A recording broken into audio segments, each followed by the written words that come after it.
Welcome to the Connection Podcast. I am Lauren Dry, also known as the Connection Catalyst. Connection and this podcast for me is personal.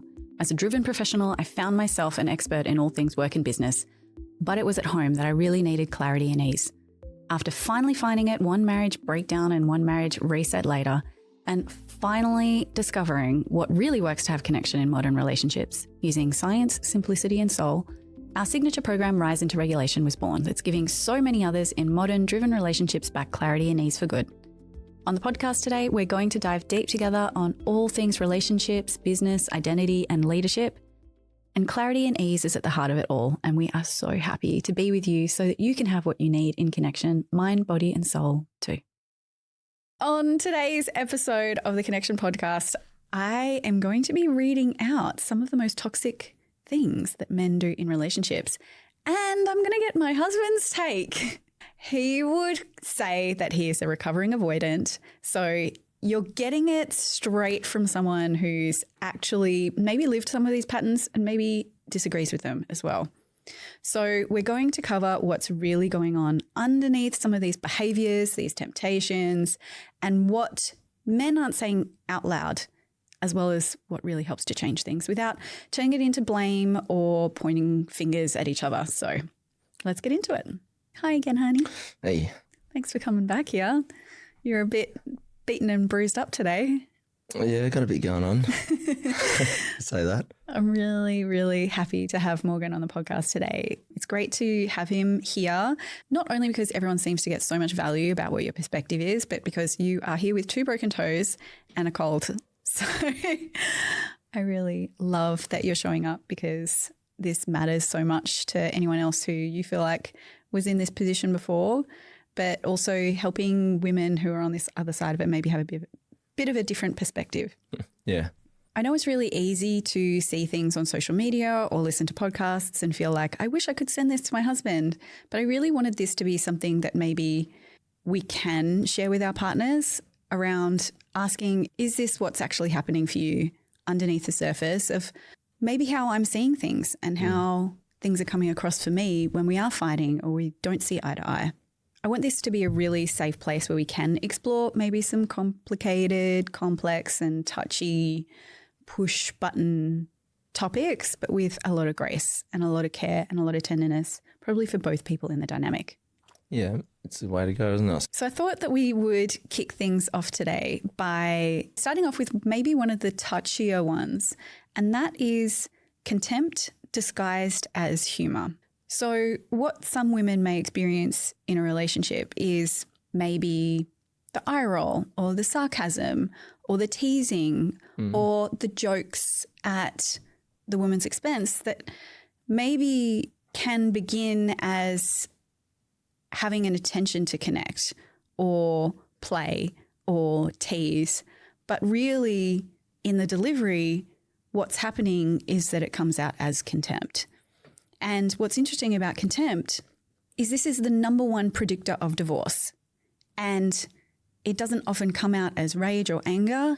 It comes out as a side eye, an eye roll, or even dismissiveness. So with that being maybe the first example of things that men maybe are doing in relationships that they're not aware of, what are your thoughts on that being something present that happens in relationships that are starting to drift without maybe either person being aware? Yeah, it's definitely something that is present. I generally try to bring everything back to my story. So it's coming from my source of truth. And it was a case of, for me, it was actually those sort of behaviours and patterns were there, and this bit of protection for myself and trying to shift the focus off me in public places particularly. So yeah, it was a bit of a tricky one, and I guess without even really understanding it at the time, I would, if I was feeling uncomfortable, say in a public setting and I was put on the spot, unfortunately you used to cop the brunt of that by me trying to shift the attention back to you. And often in that, often it came out as a sarcastic comment or something that was, if we were around friends, that was like me taking the piss out of you or, you know, all in good fun and nature, what it seemed, but essentially deep down it was me feeling uncomfortable and wanting to shift that attention away from me. So I know that one was big early on, but there's always going to be I mean, that's just my story. Everyone's got their own story, but it's a case of working through those little things. There's those sarcastic eye rolls, that body language stuff is also massively important. I remember really early on as well, there was a comment I was trying and really struggling to figure out how to tell you how that felt for me, because we would get stuck in this dance of, oh, it's just a joke, or I'm just playing, or it's okay, it's not that serious. And something that I tried to say to you really early on was, I'm not one of your bros. Sometimes I would feel like I was, you'd come home from a hockey practice and you'd be full of energy and happy and playful and wanting to share that energy. But what would happen instead is I'd feel confused because that playful energy or that teasing energy, I didn't feel connected with it. And I really struggled a lot to try and understand what was the purpose. And so probably the phrase that I would use back then the most was, I'm not one of your bros. But there was definitely a confusion around that of one, trying to get an agreement between the two of us around the seriousness of it, because I think as men, you can feel blamed, you can feel shamed, and it can feel confusing when maybe there is a pattern there among friendships or family or whatever it is, where there may be connection that happens in teasing or, all in good fun back and forth. And then that's brought home and it's just not landing. And then on top of that, when that accelerates and maybe things aren't going well, sarcasm on top of it, or if you're in public and maybe you're not feeling quite comfortable, trying to shift the attention and maybe putting your wife or your partner in the spotlight, which in a different environment may come across as good-natured, but then at home it's just landing like a lead balloon. I think to keep it simple, it's sort of a case of there's two different sides. There's the guys really play off each other, play off that sort of that playfulness of that energy of giving each other shit, and that's part of that connection that they have when you're, especially in sporting teams, but generally if you're mates, I always have found there's a lot of that back and forth, and most men will agree that's where there's that playful energy, but you can give your mate shit without it landing and them taking offense to it, and it's just what we're used to because we grew up in that sort of schoolyard environment if that was what was going on. But then there's that second part that you mentioned, which is those behaviours, but taken to a more personal level, which is like when it's with your mates and it's not really a personal attack on them. It's everyone understands that people take the piss out of each other and it's a bit of a guy thing to do. When you bring that mentality and that sort of stuff, when you're actually trying to shield yourself because of deeper level stuff and you're really leveraging that and playing that onto your partner, it just lands in a different way. So I guess that's as simplified as I could put it. But as we understand that a bit more, it becomes a bit easier to transition in from work to home or going out with your mates to home, and you sort of understand. But there's always that transition period where if you don't get it right, you can walk in the door still in that energy and start playfully doing that stuff in a playful tone, but not actually realise that you're hurting or getting misunderstood or it's landing differently, I suppose. How did it used to feel for you when I first would bring it up around accusing you of teasing me or maybe using contempt, although I don't think I had the language for that back then? What was happening for you when we first started even trying to navigate this pattern? Well, I think there was a misunderstanding from my side of things. I thought, I'm not trying to hurt you. For one, why doesn't she understand that I'm just playing around? I guess was that first initial like I've literally just been doing this with all my friends and there was no issues. I come home, I'm doing the same thing and now I'm getting the third degree about it. It's like what's different, what's changed? But surely she can understand I've just come from hockey, I've just come from sport, I've just come from the pub with my mates. I've still got that masculine energy happening around and I'm sort of feeding off that. Why doesn't she understand that? But I think initially it was like a case of once I actually understood that, actually it's a bit more personal or maybe it's not landing as well as it should, then there's like a bit of a guiltiness around like, I'm not actually, why can't she understand that I'm not trying to hurt her? It was just a bit of a mistake, like I didn't mean to hurt you. I didn't mean this. Like it's not. Yeah. Yeah. So that was probably the hardest bit to get my head around, is like trying to understand why you were taking so much offense to it. What changed for you so that you started to see these moments where I was trying to tell you that I was hurt or it wasn't coming out well, where you started to see that maybe there was something that needed to change and that this dynamic wasn't helping? I mean, it's hard to put your finger on that one. It's sort of it's been a learnt work in progress, you know. When I actually realised that I was actually hurting you over and over again, and it's just not what I wanted to do, you know. I need to change my approach here and understand that it's not just playful banter with mates. It's actually landing in a different way, and I'm actually hurting the person that I'm supposed to love the most. So I guess that you get that point and you're like, oh, you know, after you've done it 3 or 4 times or multiple, whatever, you realise that something's got to change. Otherwise, you're just going to keep doing the same thing. So I guess you start looking a bit deeper then. But there's tools around just changing environments and having a bit of time to actually reset and coming from that masculine energy with your mates to into the house where you've got your kids and your wife and all your family and stuff there. You need to really soften a bit and make sure that you're actually present as you walk in. What are some of those tools that you still use now? To this day, like I'm lucky enough, I was actually just talking about this on the men's call the other day. I'll have about a 40-minute drive home, and that's my time to decompress from work and make sure that when I get out of my car at home and I'm walking in, I'm in family mode. I'm out of work mode, I'm in family mode. That's something I didn't do early. Obviously, I came home and I unloaded my stress onto you and the kids, which was a massive problem. I was using you to be my support, you know, rather than working through it myself on the way home and actually decompressing and actually understanding that, all right, that's work and I've got all this stuff going on. And as men, we got to hold on to that, and we have that. It's part of our job and part of our role. But I don't need to bring it into that home environment. There's already enough going on in there. So it needs to be like coming in with a sense of clarity and a sense of presence so that I can connect first.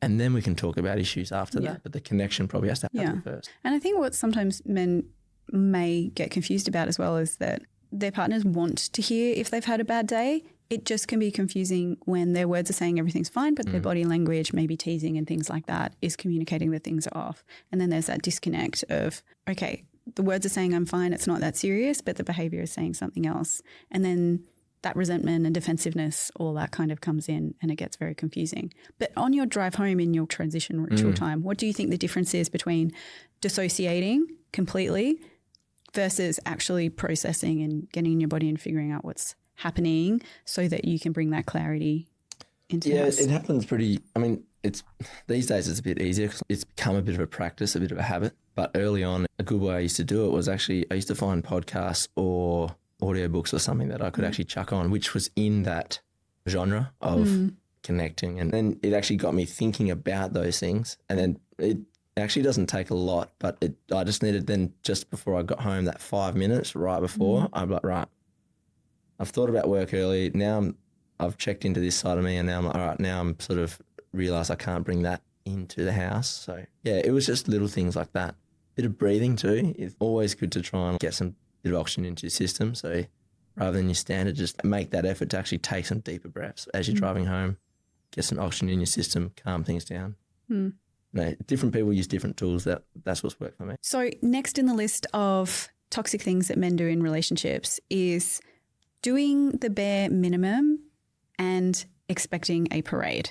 So like watching your own kids or doing the dishes once or being patient and not interrupting, and then being surprised that it's not immediately fixing everything and that everything's magically healed and perfect and the relationship is saved again.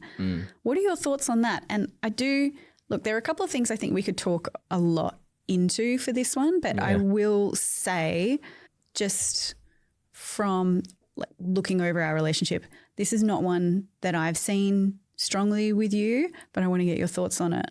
Yeah, no, it's still there. I think it's always there. Like, you know, well, speaking from a man's perspective, but it comes down to that appreciation. I think that's what you sort of reference. Like for me, like if you are doing the things that are like doing the dishes and keeping the house clean, and I think we just want to have that recognition and appreciation for doing that, even though it's our job just as much as it's the woman's job to do those things, because it's our house as well and it's our lives and we're building that life together. It's a case of, I don't know, I think like the stigma was around that, like the old school ways and that if men never really used to do dishes, but like so much different these days. But I guess it's built into us as we grow up. For example, my dad didn't probably do too many dishes in his life, but if he did he probably would have made a scene about it. I think that really connects into appreciation as well. I think something that we've spoken about before is that both of us can sometimes build up resentment because we don't feel appreciated, but we've not been in our body enough to recognize that's what it is.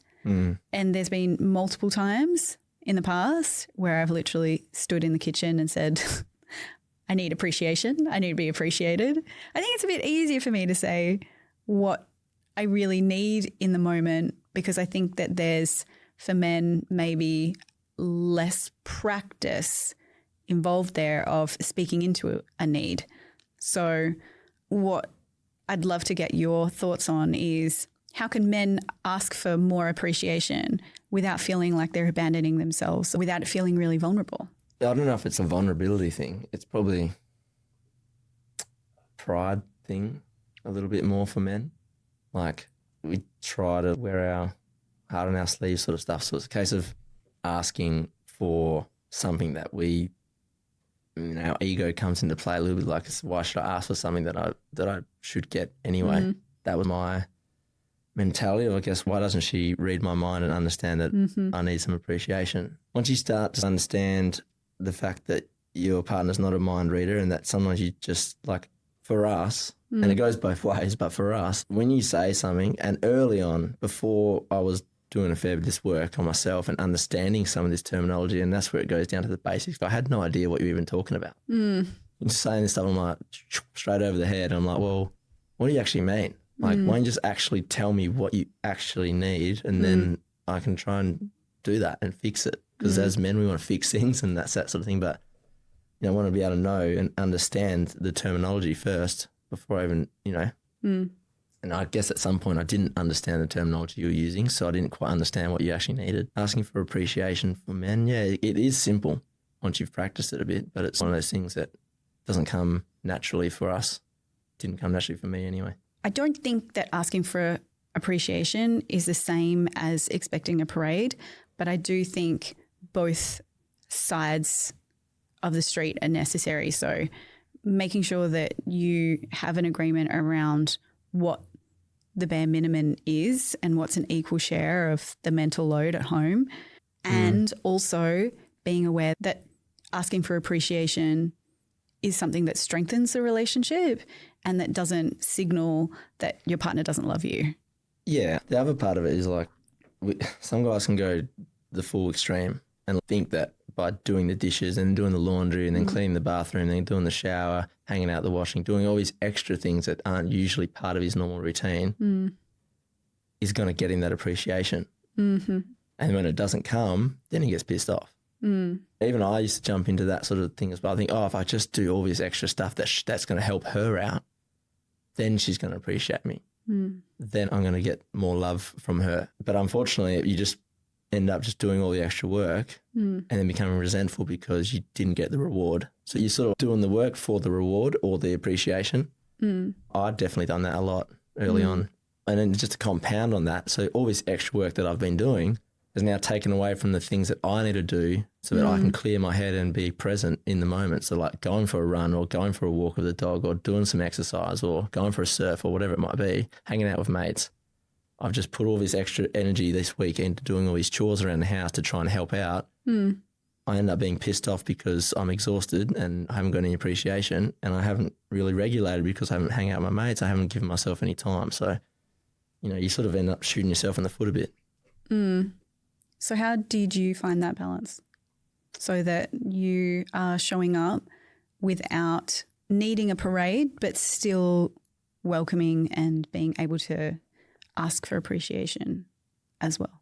Oh, it's been a while, I guess. It comes naturally now, but it's a case of, I think I just did the work and then, but not overly doing it. Make sure I actually did put some time aside for myself. And then a lot of the time I'd be like, hey, is there anything else you need doing? But I want to take some time this Saturday to go for a surf or to catch up. Like just communicate it. Say, look, I've been doing a bit of extra stuff around the house this week. I don't know if you noticed or not, but it's just so I could have a bit of time to myself because I want to be able to do some stuff for myself. And then I think the appreciation just naturally came. Yeah. Because of that communication of like, I've actively gone out and done this extra stuff. I'm not asking for a parade. What I'm asking for is some of my own time. Yeah. So, and I think that matters a lot because I think men feel like they can't ask for it and then they feel resentful in advance.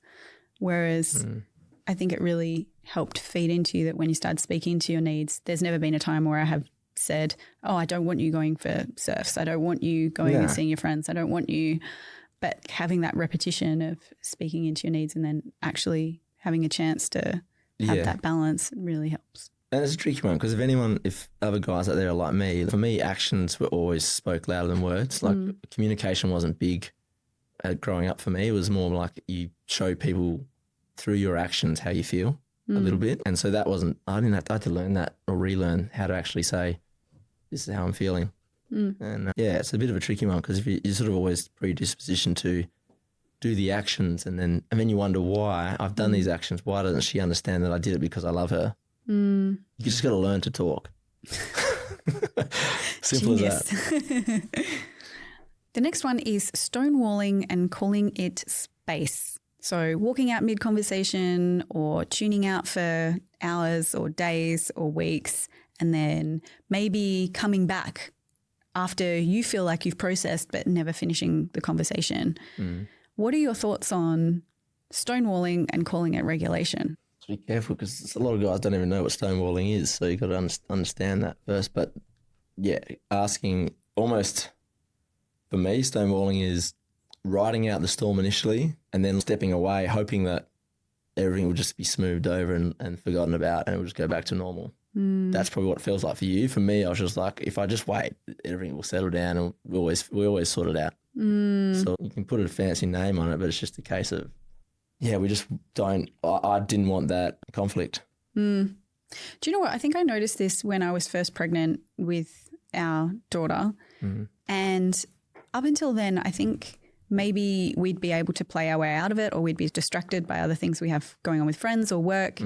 And then the pressure and the pressure cooker of becoming parents, me feeling like, well, I don't have the resilience and the patience and the concentration to navigate this dynamic anymore really brought it to the front for me of, oh, okay, this isn't just us taking some time and figuring things out and then we'll work it out together. This is me trying to bring something up that's important to me and not having the capacity to figure out what you think and what you want and what you need anymore, and then feeling isolated or abandoned as a result. Now, this is like the most common anxious avoidant pattern. The anxious attachment style person is really used to kind of diving in, trying to figure out what you think, what you need, and trying to be hypervigilant and finger point and tell you everything that you're doing wrong. And the avoidant gets overwhelmed, feels judged, puts walls up and steps away and just waits it out, or feels afraid of being blamed or shamed or criticized. So shuts down until that regulation starts to come back. Or even tries to turn it back onto the other person or whatever it might be. So, Yeah, lots of different ways. And I remember the first time I noticed it was when I was pregnant with our daughter. And I think it was because I had that level of exhaustion. And I think it's a pattern that happens with a lot of couples, that this anxious avoidant dance can work in the beginning because it serves some kind of purpose for both people when they first meet. And it feels like balance. But when each of the people or one of the people feels depleted, so for example, becoming parents, it doesn't work anymore. And I didn't have that capacity to, and it's not healthy either. I shouldn't be jumping in and trying to hyperanalyze and be hypervigilant about what you're thinking or what you need anyway. But that was when I first noticed and clocked what even stonewalling could be. And I think that was the beginning of big shifts for us when we started to, these patterns started to really come out. And both of our toxic habits as men or women really started to come out. So you don't have as much time to sort of deal with these things. You got kids and you're lack of sleep and I was working more.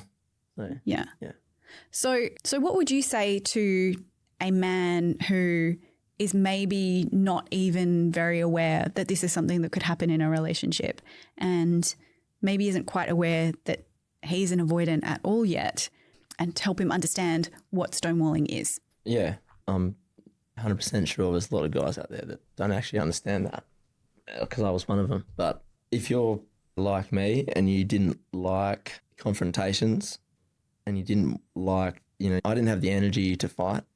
I just thought, why are we fighting like this over something so small and so insignificant? I was like, well, but to you, obviously it wasn't, because it was a big thing and you wanted some clarity. But for me, I was like, didn't really see the context. I wasn't curious enough to really want to understand why you're upset, which sounds pretty shit when you say it out loud. But I guess that's where I was, trying to deal with things and have my own stuff going on. But if you are in confrontations or arguments with your partner and you find it easier to distance yourself from that, put your walls up, and then you sort of hope that by putting the walls up and having a bit of time for things that anger to settle down and for that yelling and stuff to stop, you can just forget about it and eventually it'll heal itself over. That's probably the easiest way to describe it. You're just sweeping it under the rug, hoping that it'll just fix itself. So for someone who's just starting to learn about stonewalling, or who even has just figured out that that's something that might be happening, what would you say to them to help them start to explore moving away from stonewalling to more connective regulation so that a problem can be solved without it feeling so overwhelming or scary? Look, there's definitely times when you need space. If there's a lot of anger in the room, there's definitely times where you actually do need to step away and just take a breather. The difference between that stepping away for a minute and taking a breather, and then, or even if it's just a day or an hour or whatever it might be, but as a man, being the one to come back and initiate that conversation again and actually show that you are wanting to find a solution, that you are actively seeking to try and resolve this, is the difference between just pretending it's all just going to go away and just like it never happened, and them feeling like they're not heard, versus them knowing that they're angry or that their partners just didn't have the capacity at that time, but really does want to figure it out. And I think that's probably the key for me, is like it takes a disagreement, what used to be a week of walking on eggshells, down to a day or an hour or whatever it might be, where it's like step away, gather your thoughts, compose yourself, do a bit of breathing, whatever you need to do just to settle down, and then come back to that conversation from that place of curiosity and from that place of, I guess, love. The reason why you're coming back into that conversation is because you love that person, you want to figure it out. But you've got to have that curiosity as to why are they feeling that way. Put aside your ego as a man and just go, look, obviously something's not working. Or obviously you're upset. I don't quite understand because I don't know the terminology that you're talking about, and I don't quite understand. You're going to have to explain it to me a bit more basic, you know? And then, yeah, just come at it from that sort of perspective. And that's always helped me to get to a point where at least you feel like I give a shit, We're going to make this the last one for now, but I think we're going to need to turn this into a series because there's so much here that we can dive deeper into, and so many other, let's say, toxic traits that are really common in relationships. But the one I'm going to finish up on is emotional outsourcing. So she's your therapist, she's your only friend, she's your family, she's your scheduler, she's a translator of everything that you're thinking and feeling so that it makes more sense. What are your thoughts on that as one of the toxic traits that men have in relationships? You got to learn that.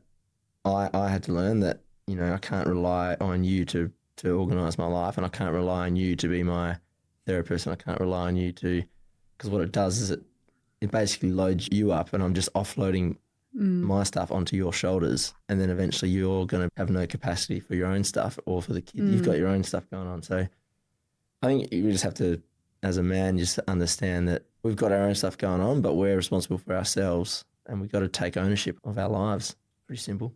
I do think when we were starting to get our footing in changing and improving our dynamics, I think that shows up in so many relationships. It definitely showed up for us when we were in the repair stage, or just the messy middle and trying to figure things out, where as someone who was recovering from anxious attachment style, I noticed now that what I was doing was acting as your therapist and trying to figure out everything that you were going through and being there for you and trying to hold space and regulate and do all of those things, which comes from a place of love.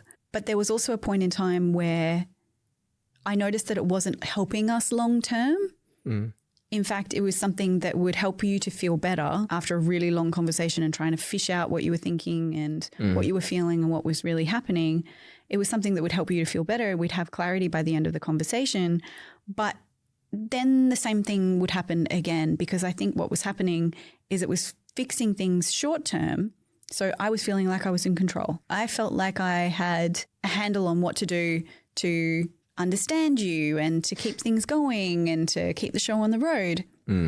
But I also know it felt intrusive for you. It felt challenging. It felt almost patronizing in some ways. Having me kind of step in and not interrogating you, but there was definitely an air there of trying to analyze what you really felt and what you really needed. But something that I noticed as a pattern over time was that even with all of that work, by the time we finally got to the bottom of things and you felt better and you had these understandings of maybe why you said what you said or did what you did, or I said what I said, why I did what I did, we'd be so exhausted and the point had gotten so lost in the mix that it almost hadn't been worth all that time and energy.